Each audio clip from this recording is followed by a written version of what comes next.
Rory, you're back on top of the world. What was the secret to getting there? I don't know if there's any secret. I think when you play good golf, you get confidence, and then the more confidence you have, the more freedom you have in your game, and then I think that just snowballs into getting to the place where I've gotten back to. So I think there's no secret. All parts of my game are really good.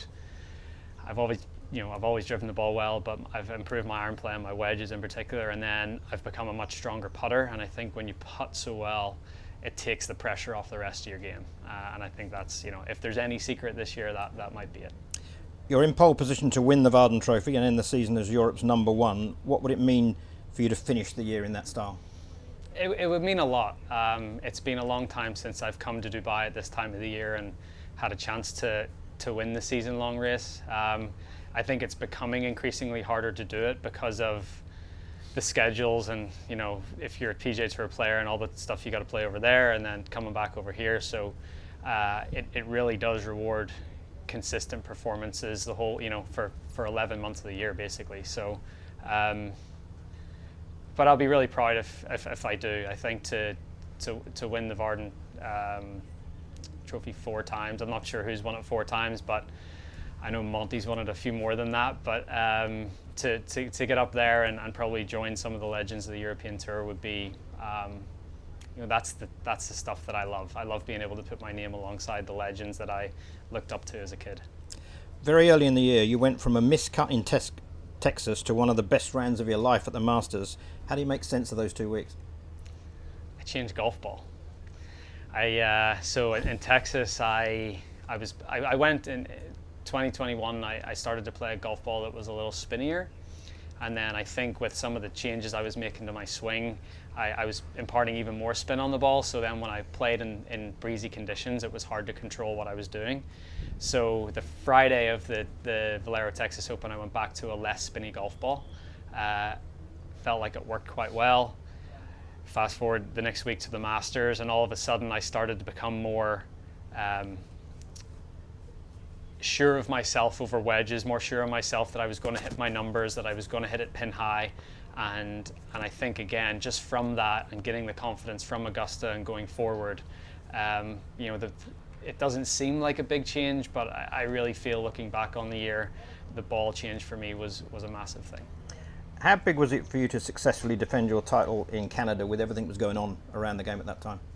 It was very cool. I think, I didn't get a chance to defend my title in Canada in 2020 or in 2021. So to finally be able to go back to Canada and defend, and after such a great time in 2019 and the love I felt from that crowd, to go back up there and to have a chance to win again and to do it, especially against JT and Tony, 2 of the best players in the world, and to come out on top of that little battle, that gave me huge confidence.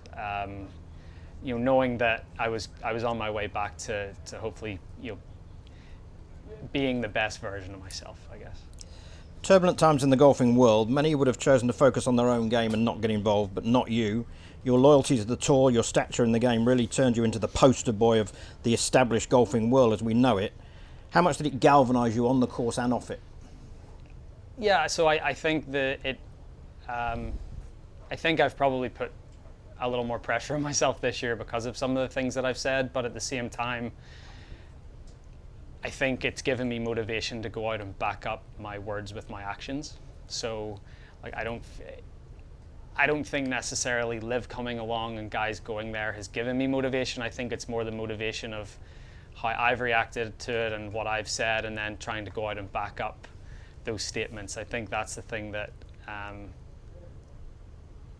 it's been a really good thing for me. It's lit a little bit of a fire underneath me, and I think it reminded me of what I'm capable of in this game. You've had an incredible year in the majors, top 10 in all 4 for the first time in your career, but coming so close obviously has disappointment. Overall, how do you assess the majors?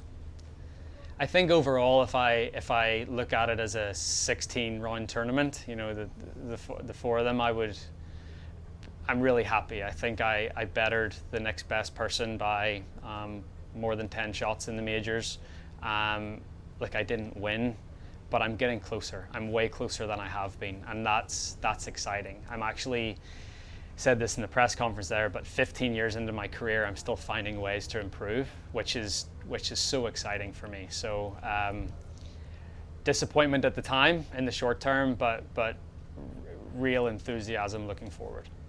Victory in the Tour Championship at Eastlake saw you become the first person to win the FedEx Cup for three times. How massive, historic a win was that for you? Yeah, I mean, I think, you know, the FedEx Cup hasn't been around a long time, but to do anything in the game that no one else has done is a pretty nice achievement. Look, it's a format that lends itself to coming from behind and all the pressures on the leader most of the week. So like going out against Scotty that final day, being 6 back, I never expected to be in that position and have a chance to win. But I think what really pleased me was once I found myself in that position of having a chance to win, I played some great golf down the stretch to get it done.